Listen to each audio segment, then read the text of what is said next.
Hola, buenos días. Voy a comentar esta parte de la importancia que tiene la sensibilidad al contraste en estos pacientes.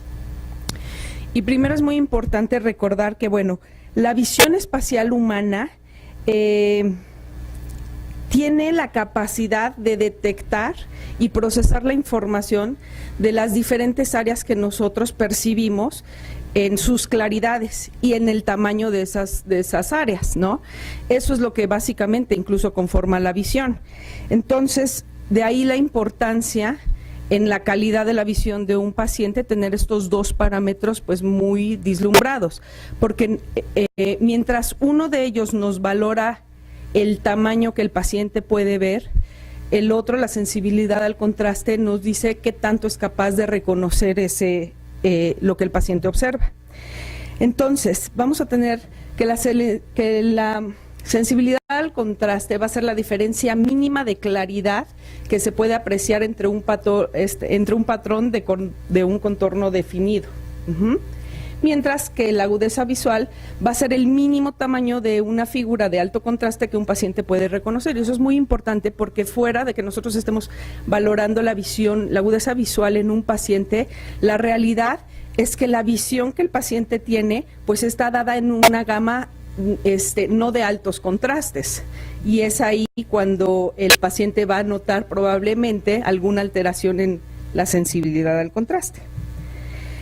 Entonces, la sensibilidad al contraste es la capacidad del sistema visual para percibir un objeto de su fondo y los diferentes tonos e iluminación en la que se presente y la sobreposición de unos con ellos. Y en esto también va a influir el tamaño. Entonces, la sensibilidad al contraste vamos a tener que se cuantifica en porcentajes y en ciclos por grados, pero no quiero meter, esto sería una imagen con diferente sensibilidad al contraste.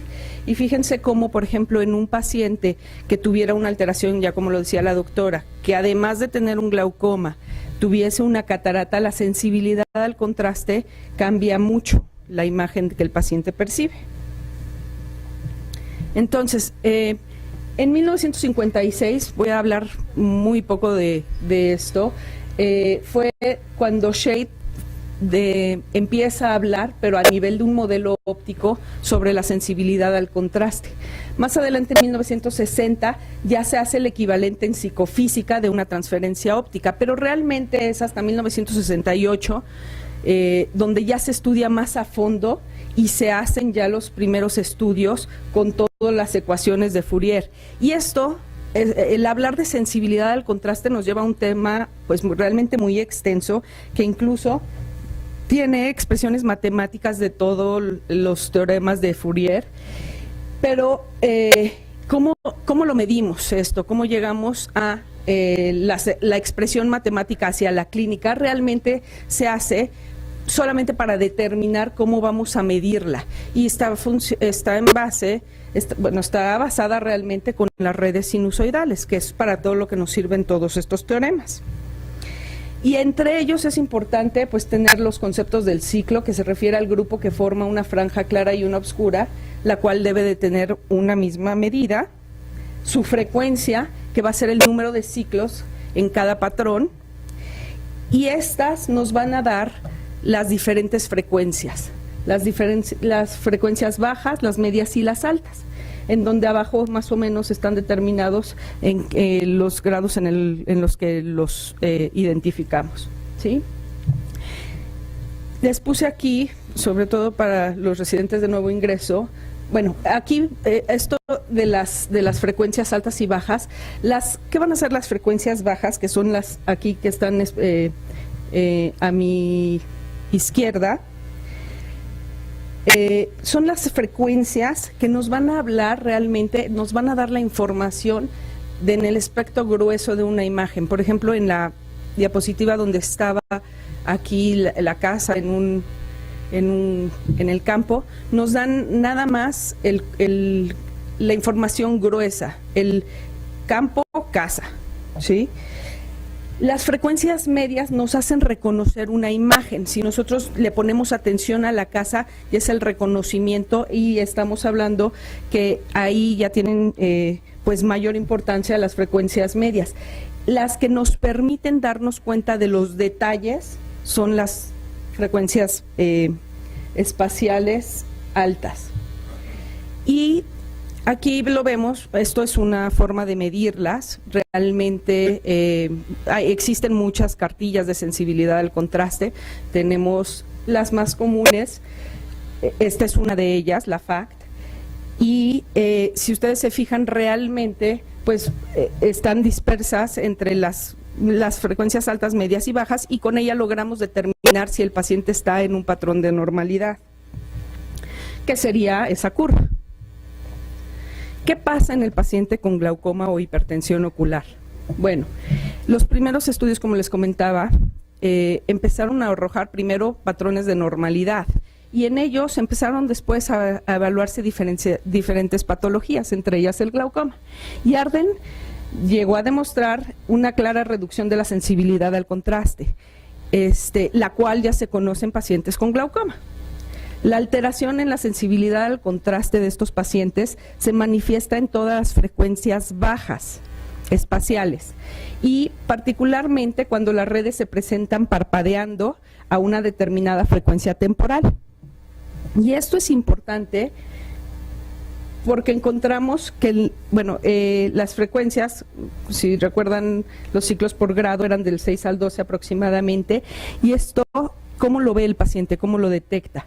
Pues van a referir gran deslumbramiento, tanto en interiores como en exteriores. La calidad visual no es nítida para ellos. Prefieren los días nublados para sus actividades, y el manejo de la luz amarilla para el desempeño, por ejemplo, en lectoescritura o en interiores. Es muy importante valorar individualmente al paciente y ver la evolución de la enfermedad en él. Y dependiendo de los datos que él nos proporcione, decidir cuáles son las actividades en las que podemos mejorarle esa calidad de sensibilidad al contraste. Y esto con hacer todas sus actividades, pues que las pueda realizar de una manera más eficaz. Es importante, en general, esto es a grandes rasgos, ahorita vamos a ir viendo cómo afecta la sensibilidad al contraste en algunos detalles, pero el manejo se proporciona buena iluminación al paciente para que no tenga deslumbramiento, sobre todo en exteriores.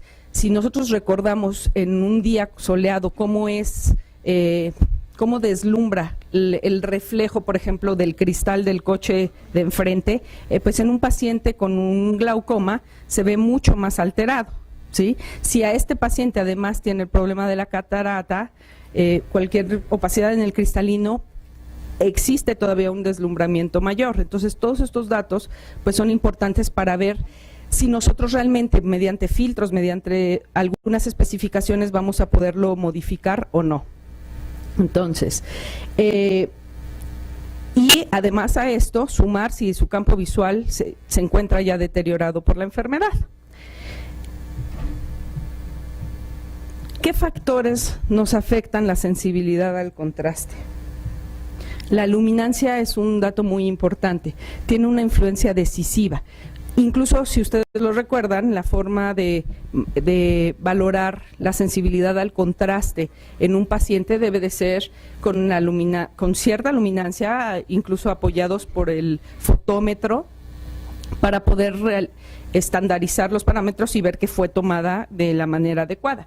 Pero esto en la vida diaria del paciente pues tiene mucha importancia, porque al aumentar la luminancia aumenta la sensibilidad al contraste en todas las frecuencias de estos pacientes, principalmente las de frecuencias bajas.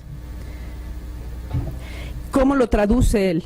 Pues al conducir de noche, le es muy importante en ese momento, en diferenciar, peatones en la calle.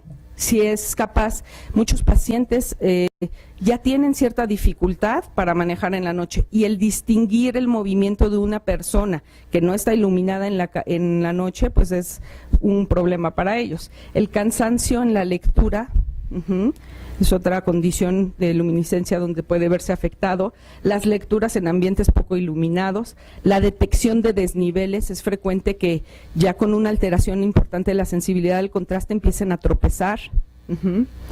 Y en algunas actividades donde necesitan algún tipo de destreza en una condición de luz artificial, cualquiera que sea. Por ejemplo, aquí les puse el ejemplo de jugar tenis con una luz artificial, pero todo lo que implique destrezas con una luz artificial le puede crear al paciente deslumbramientos. Esta es una foto que fíjense cómo la luminancia aquí afecta. Fíjense en esta foto el sol que había cuando fue tomada y miren cómo puede tener la degradación en la sensibilidad al contraste, como es más importante en esta otra fotografía, en donde las condiciones de luz no eran las mismas, ¿no? Y estamos hablando de la misma degradación de sensibilidad al contraste en las tres fotografías. Sin embargo, aún para un paciente la sensibilidad al contraste de arriba a la izquierda sería muy diferente al apreciarla en una tarde como esta. Entonces, eso sobre la luminancia. Otro factor que importa bastante es la adaptación a la iluminación. La capacidad de ese paciente en cambios bruscos o adaptación al medio ambiente de diferentes luminiscencias. Eso también le da la oportunidad al paciente de tener una mayor amplitud de respuesta ante la sensibilidad al contraste. Lo de números de ciclos del estímulo, realmente eso está aplicado solamente en el momento del test, pero tiene que ver con el tamaño del estímulo. A mayor tamaño del estímulo en los grados de frecuencias más bajas, el paciente con glaucoma podría no llegar a detectarlos. La orientación de la red también es diferente porque las diferentes cartillas que tenemos para la sensibilidad del contraste pueden estar dirigidas verticalmente, horizontalmente, y es muy importante que cuando se valora al paciente, si estamos exclusivamente valorando la sensibilidad al contraste, ver que la prueba sea hecha en esos mismos patrones, ya sean verticales o ya sean horizontales, pero no mezclarlos porque es muy probable que nos den datos que no sean pues los correctos para cada paciente. Y pensar incluso que se está deteriorando la sensibilidad al contraste cuando no fuera cierto. La excentricidad de la retina. Bueno, la sensibilidad al contraste va a variar en la ubicación retiniana del patrón que se está detectando, y al desplazarse de la fobia, obviamente va a bajar la sensibilidad al contraste. Entonces hay que ver también si en este paciente hubiera alguna otra patología, donde por ejemplo hubiera una afección macular, además del glaucoma, ¿no? Y eso no nos cambiaría completamente la respuesta de la sensibilidad. El tamaño del estímulo. Esto también es para tomarlo en consideración cuando se está haciendo el test al paciente, y en frecuencias altas no cambia el tamaño del estímulo, pero en frecuencias medias y bajas sí disminuye significativamente la sensibilidad al contraste. Fíjense aquí cómo para un paciente pues sería más difícil detectar, por ejemplo, cada uno en la flor del medio, cada uno de los pétalos sería más difícil y ellos lo verían como un bulto poco definido a una sensibilidad al contraste mayor como la de abajo. El tamaño de la pupila, eso es otro dato que también tenemos que tomar en consideración en todos estos pacientes que estemos valorando. Todos estos son factores que afectan la sensibilidad al contraste en cualquier paciente. Si además presenta alteraciones, como estábamos hablando de la pseudoexfoliación y todo, cambios que ocurran en la pupila, ya es otra historia completamente diferente que se suma al paciente con glaucoma. Entonces tiene mucha importancia. A mayor diámetro, y estamos hablando en general de 2 milímetros, mayor número de aberraciones y menor efectos de difracción. Sin embargo, las aberraciones producen disminución a la sensibilidad del contraste en frecuencias espaciales altas. El desenfoque es otro de los factores que pueden alterar la sensibilidad al contraste. Fue conocida a partir de que ya con todos estos estudios empezaron a hacer estudios con lentes. No afecta de forma importante las frecuencias espaciales bajas, pero sí aumenta con la frecuencia espacial. Y esto es muy importante para tener en cuenta la corrección óptica adecuada de todos estos pacientes. El tiempo de exposición. Esto también es muy importante para en el momento que se está haciendo la prueba del estudio, pero a mayor tiempo de la presentación del estímulo, mayor eficiencia en la detección, principalmente en frecuencias bajas. Si a un paciente, si recordamos por ejemplo la primera fotografía en donde estaba la casa y eran muchos elementos en lo que el paciente estaba, en lo que la persona estaba mirando, no es lo mismo que yo le ponga a un paciente menor tiempo para que él me pueda determinar los elementos que existen en la fotografía y pueda hacerlos tan notorios, o que pueda discernir en los elementos con una mejor sensibilidad al contraste. Entonces, en cuanto se hacen las pruebas, sí es importante tomar el tiempo en qué momento el paciente está ante el estímulo y cambiarlos realmente cuando el paciente pueda detectarlos. Como en este caso que les digo, no es entre menor tiempo, si yo le paso rápido la imagen si yo le paso rápido la imagen, va a ser pues menos capaz de discernirla. La edad del observador.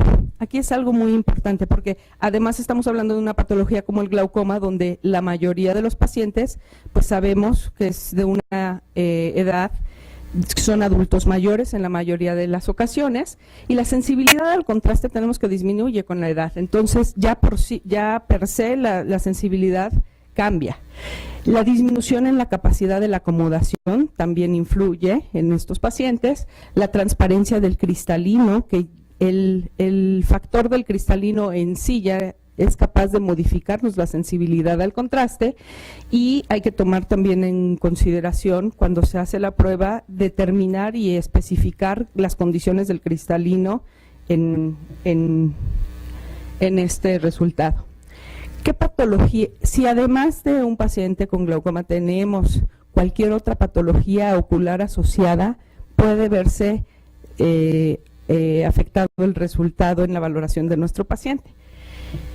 En 1988 realmente Arden hizo muchos estudios con diferentes patologías, y hablando de la retinopatía diabética, él expresó que puede ser normal la sensibilidad al contraste, o puede haber alteraciones en frecuencias bajas, como lo presentaría un paciente con glaucoma. Si sumamos que el paciente con glaucoma ya tiene la alteración en las frecuencias bajas, pues esto aumentaría su percepción en la sensibilidad.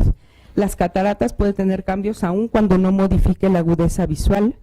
Las neuropatías ópticas, haciendo estos mismos estudios, Arden y Regan ya en el mismo año, dicen que la probabilidad de un diagnóstico positivo para algunas neuropatías ópticas, con por ejemplo potenciales educados, son 54%.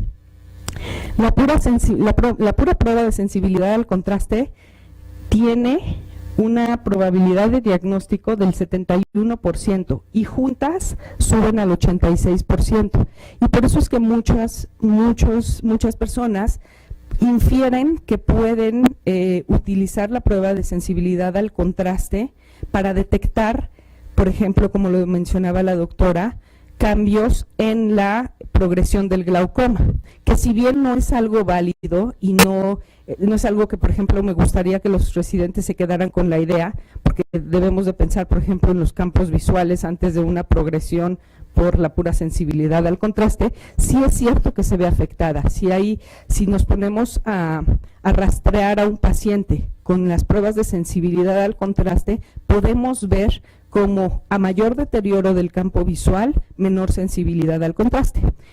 En este año acabamos un protocolo aquí en el hospital en donde se formaron grupos de diferentes daños en los pacientes con glaucoma, y observamos justo esto: a mayor daño campimétrico, menor sensibilidad al contraste. Y en cuanto a la degeneración macular relacionada a la edad, aquí nos mencionan estos estudios que todas las frecuencias están alteradas. Esto es a grandes rasgos. en las diferentes frecuencias, que son las que están clasificadas dentro de, si recuerdan en la lista de sensibilidad, tenemos que en las frecuencias espaciales altas, 1.5 ciclos por grado, los problemas neurológicos o corticales podemos suponer que son las frecuencias en las que están alteradas. La atrofia óptica, el glaucoma, la catarata, neuritis ópticas son también en frecuencias bajas, y errores refractivos, algunos otros tipos de catarata dependiendo. Sabemos que la opacidad subcapsular todas las opacidades posteriores son las que más deterioran la sensibilidad. Problemas con lentes de contacto y ambliopía estarían dentro de las frecuencias más altas. Esto es una imagen de cómo podemos empezar a corregir todas estas alteraciones utilizando filtros con el paciente. En algunos pacientes normovisuales pueden llegar a detectar el cambio al utilizar solamente un filtro amarillo. En un paciente con glaucoma o en algunas otras patologías, ellos lo notan inmediatamente con una mayor, pueden diferenciar el contraste con más facilidad. Sobre todo para esto se utilizan filtros amarillos. Ahorita les voy a pasar unos filtros para que vean ustedes cómo en personas normovisuales sí se ve el cambio, y en pacientes con cualquier alteración pueden incluso verse, pues es muchísimo más notorio. Siempre que sean utilizados estos filtros los utilizamos en pacientes cuando están en condiciones de luminosidad bajas. Si este paciente sale a la calle y se expone a la luz solar con uno de estos filtros, es muy molesto para ellos. Entonces aquí tenemos que aprender y empezar a diferenciar en cómo vamos a ayudarle, en qué momento y con qué filtro. Normalmente un paciente con glaucoma lo hacemos para interiores utilizando este filtro, que puede ser que aquí en las primeras filas no lo noten tanto por la condición de luz, pero los que están ahí atrás o al prender esta luz podrían notar ese cambio. Por esta condición de luz es incluso muy baja para que pudiera funcionarle el paciente al filtro. Pero más allá atrás, cuando lleguen los filtros allá, vean la diferencia, y la calidad de la visión cambia muchísimo. Entonces podemos ayudarle en interiores a este tipo de pacientes, y para hacer cuestiones como lecturas, identificación en pacientes que ya tienen muy alterado su campo visual, identificación de objetos a su alrededor, que les pueda facilitar la orientación y movilidad que ellos tienen, y en general realmente cualquier actividad que hagan. En exteriores es otra cuestión completamente diferente. Los filtros que se utilizan son filtros colores ámbar, colores café claro, que le permiten quitar los destellos y poder pues ser funcionales en exteriores. El contraste es otro de los factores que influyen en la sensibilidad al contraste, y nos va a proporcionar información sobre la calidad visual. Que nos va a dar también todo esto de la aplicación en ellos, la explicación de los requerimientos de iluminación y magnificación en cada paciente. Y ojo con esta parte, porque el decir magnificación en un paciente con glaucoma, pues sería, nosotros sabemos que no podemos mandarles ayudas ópticas como por ejemplo sería un telescopio, ¿no?, en un campo que ya está reducido, pero sí en algunas actividades cercanas, por ejemplo, les va a permitir con ayudas ópticas, una buena iluminación, poder llevar a cabo las actividades. Y si bien no es un estudio que deba de hacerse, no es el estándar de oro obviamente, pero sí ayuda al diagnóstico y al tratamiento del manejo en el paciente. Pues eso es todo.